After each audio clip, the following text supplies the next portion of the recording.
মুসলমানের ভোট আমি 90% পোল করু, যদি 90% ভোট পোল হয় আপনাদের ক্যালকুলেটর মারো 42,200 ভোট পোল হয়।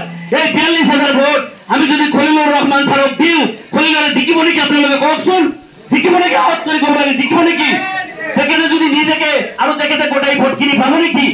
পরিষদীয় নির্বাচনত ইউপিপিএল দলে 30% ভোট লাভ করেছিল, আরো বিভিন্ন দল আছে।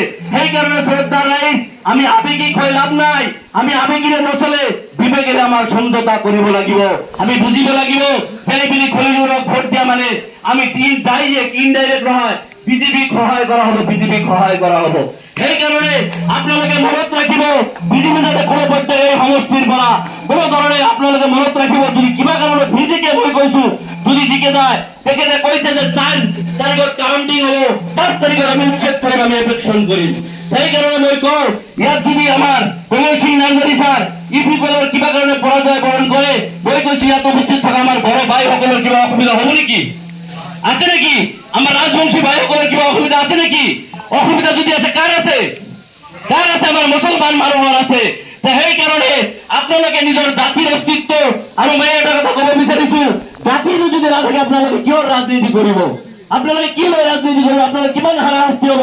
ডি ভোটারের নামত এনআরসির নামত বিভিন্ন ধরনের কাম কৰিবলৈ যোৱা খাটি খোৱা সাধারণ মানুহক এই বিজেপি সরকারে যি ধরনের অত্যাচার করে আছে, অন্যায় করে আছে, এটার কারণ হল আপনাদের মুসলিম। কিন্তু ইউপিপিএল দলের মুরব্বী সম্মানীয় কেন্দ্রের ভিতরে সভাপতি প্রমোদ বড় সাহেব কেতিয়াও জাতির নামত ধর্মের নামত বিভাজন নকৰে।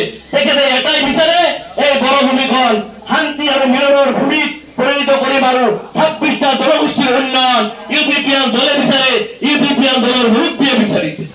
সেই কারণে শ্রদ্ধা ৰাইজ মই বিশেষ কিছু বক্তব্য নিদিও, ভাষণ নিদিও, আপোনালোকৰ লগত জাষ্ট আলোচনা